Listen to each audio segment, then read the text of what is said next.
Kisah ini menceritakan Begawan Santanu memungut bayi perempuan dan laki-laki yang diberi nama Dewi Krepi dan Raden Krepa, yang kemudian diasuh di kerajaan Hastina. Kisah dilanjutkan dengan peristiwa 7 raja menyerang Hastina, serta seorang pemuda bernama Raden Surasena yang menjadi menantu Begawan Santanu dan mendirikan kerajaan Mandura, bergelar Prabu Kuntiboja. Begawan Santanu memungut bayi laki-laki dan perempuan. Begawan Santanu di Padepokan Talkanda sedang bersama di mengheningkan cipta. Tiba-tiba datang Batara Narada yang turun dari kahyangan membangunkan dirinya. Begawan Santanu pun membuka mata dan menyembah hormat kepada dewa tersebut.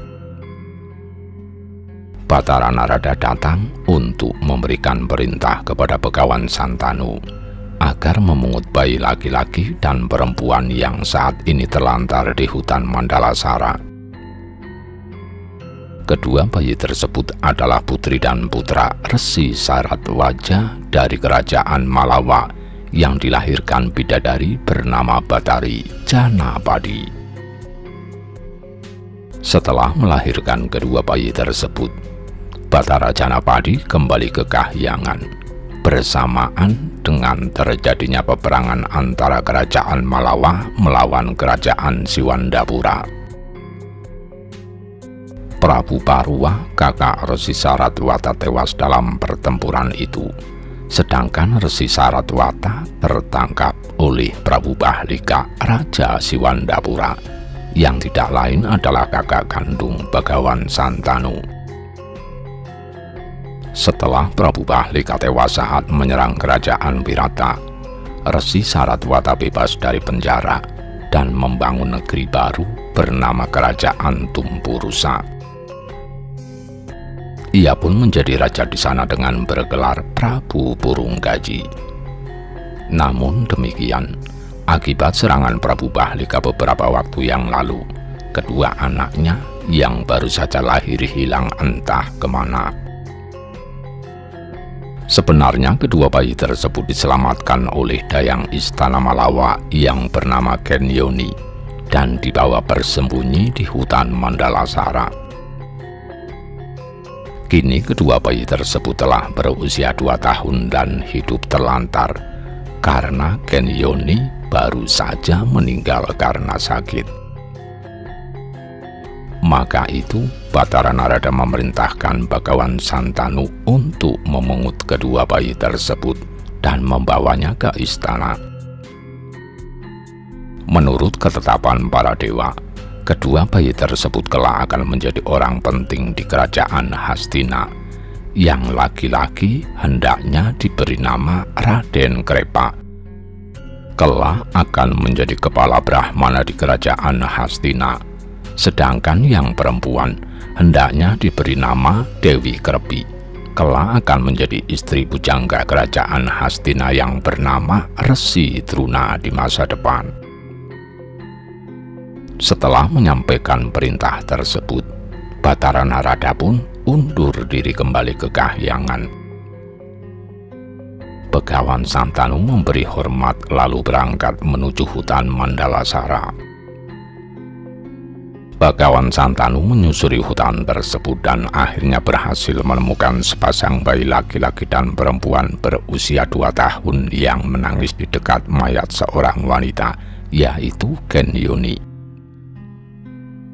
Begawan Santanu pun menguburkan mayat tersebut, lalu menggendong kedua bayi itu menuju ke kerajaan Hastina. Kerajaan Hastina diserang musuh dari Aglipura. Prabu Citrawirya di kerajaan Hastina dihadap Raden Bisma Dewabrata, Patih Basusara, dan Resi Jawalagni. Mereka sedang membicarakan adanya surat tantangan dari Prabu Sidara, Raja Aglipura di bumi utara. Dalam surat itu disebutkan bahwa Prabu Sidara ingin merebut kedua permaisuri Prabu Citrawirya, yaitu Dewi Ambika dan Dewi Ambalika. Tentu saja Prabu Citrawirya menolak permintaan tersebut. Raden Bisma setuju dan menganggap surat ini adalah bentuk penghinaan terhadap kedaulatan kerajaan Hastina. Ia pun mohon izin kepada Prabu Citrawirya untuk mempersiapkan pasukan. Prabu Citrawirya mempersilahkan dan menyerahkan penyelesaian masalah ini kepada kakak tirinya itu. Raden Bisma lalu undur diri untuk memberitahu segenap para punggawa agar bersiaga. Demikianlah Prabu Sidara yang marah karena permintaannya ditolak segera memimpin pasukan Aglipura maju menyerang istana Hastina. Raden Bisma yang sudah bersiaga menyambut serangan tersebut. Pertempuran pun terjadi, di mana Prabu Sidara tewas di tangan Raden Bisma. Bersamaan dengan itu, Begawan Santanu datang ke istana Hastina. Ia mengucapkan selamat atas keberhasilan putranya mengamankan kerajaan. Kemudian ia pun menyerahkan kedua bayi yang ia temukan di hutan, yaitu Dewi Krepi dan Raden Krepa, supaya menjadi anak asuh Raden Bisma. Dengan senang hati, Raden Bisma pun menerima kedua bayi pemberian ayahnya tersebut. Resi Abiyasa bertemu Raden Surasena.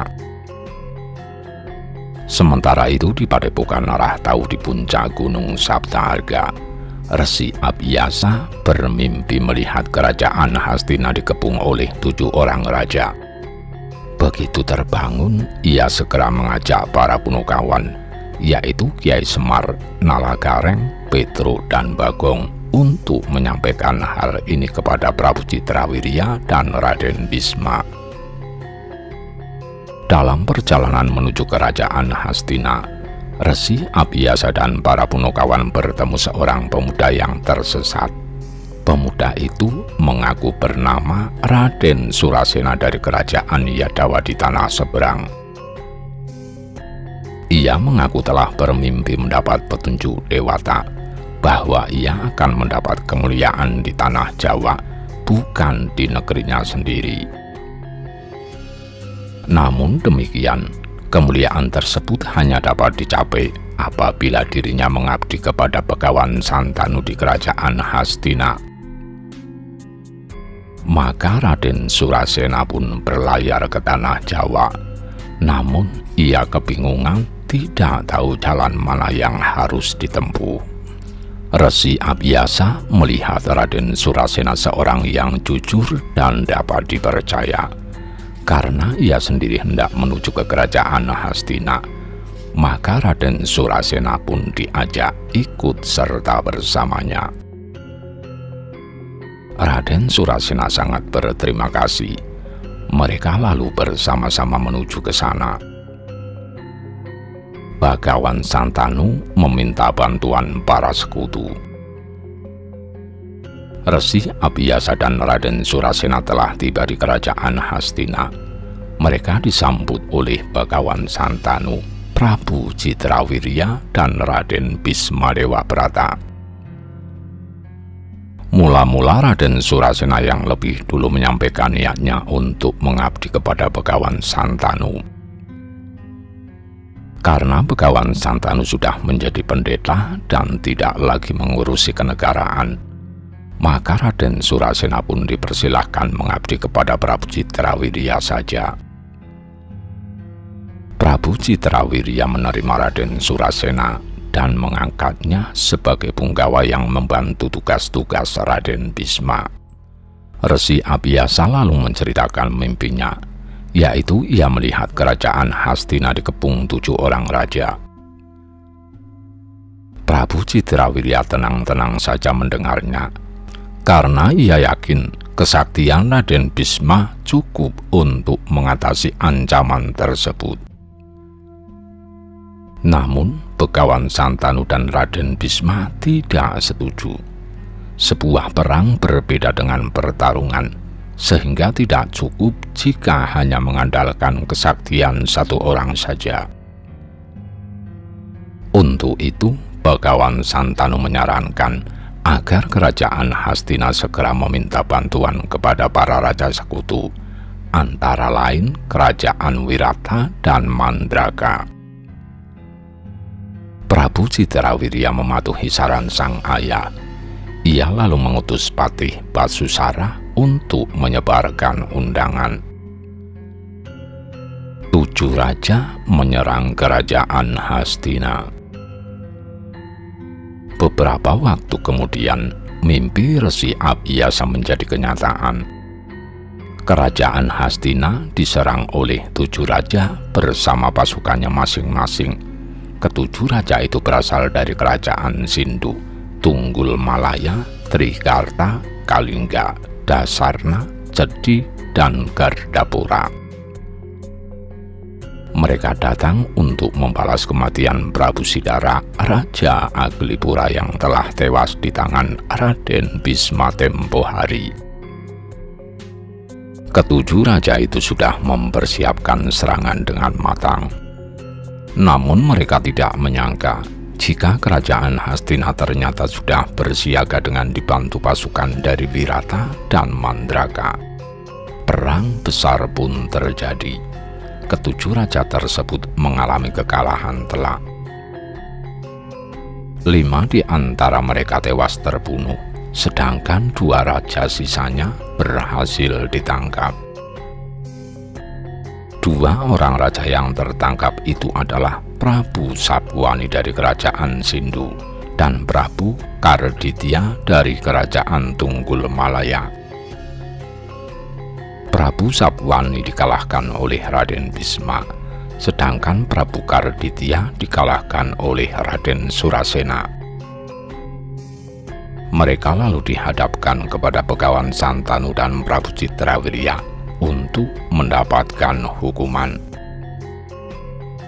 Begawan Santanu menyarankan agar kedua raja itu dibebaskan saja dan dipersilahkan pulang ke negeri masing-masing. Prabu Citrawirya menyetujui usulan sang ayah. Hal itu membuat Prabu Sapwani dan Prabu Karditya sangat terkesan dan mengucapkan terima kasih. Mereka pun bersumpah akan selalu setia kepada kerajaan Hastina. Raden Surasena menjadi menantu Begawan Santanu. Begawan Santanu senang melihat kehebatan dan keberanian Raden Surasena dalam pertempuran tadi. Ia pun berniat menjadikannya sebagai menantu, yaitu sebagai suami putri bungsunya yang bernama Dewi Bandadari. Namun demikian, ia lebih dulu ingin mengetahui asal-usul dan silsilah pemuda tersebut. Raden Surasena pun mengaku bahwa dirinya masih keturunan Prabu Sri Rama, Raja Pancawati di tanah seberang. Prabu Sri Rama memiliki 2 orang putra, yaitu Prabu Batlawa yang menjadi Raja Ayodhya dan Prabu Kusya yang menjadi Raja Mantili. Setelah Prabu Batlawa meninggal, ia digantikan putranya yang bergelar Prabu Kunta. Kerajaan Ayodhya pun dipindahkan ke Yadawa. Setelah Prabu Kunta meninggal, yang menjadi Raja Yadawa adalah putranya yang bergelar Prabu Boja. Kemudian Prabu Boja digantikan putranya yang bergelar Prabu Maruta. Lalu Prabu Maruta digantikan putranya yang bergelar Prabu Iswara. Dan Prabu Iswara berputra Prabu Yadu. Setelah meninggal, Prabu Yadu digantikan putranya yang bergelar Prabu Wasukunti sebagai Raja Yadawa. Raden Surasena adalah putra dari Prabu Wasukunti. Pada suatu malam ia bermimpi bahwa kemuliaannya bukan diperoleh di kerajaan Yadawa, melainkan di tanah Jawa. Sebagai sarananya, ia harus mengabdi kepada Begawan Santanu di kerajaan Hastina. Bagawan Santanu mendengar dengan seksama dan ia semakin mantap menjadikan Raden Surasena sebagai menantu. Maka pada hari yang dianggap baik dilaksanakanlah upacara pernikahan antara Raden Surasena dengan Dewi Bandadari di istana kerajaan Hastina. Raden Surasena membangun kerajaan Mandura. Beberapa bulan kemudian, Bagawan Santanu mewujudkan impian menantu barunya. Ia memberikan hutan Boja kepada Raden Surasena supaya dibuka menjadi kerajaan baru yang merdeka, tidak di bawah Hastina. Raden Surasena dan Dewi Bandadari berterima kasih atas anugerah dari sang ayah.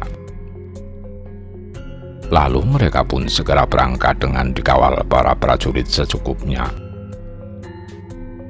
Demikianlah di atas hutan Boja, kini telah berdiri sebuah negeri baru yang bernama Kerajaan Mandura. Raden Surasena menjadi raja negeri tersebut dengan bergelar Prabu Kunti Boja. Rahayu Sagung Dumadi, nuwun nuwun nuwun.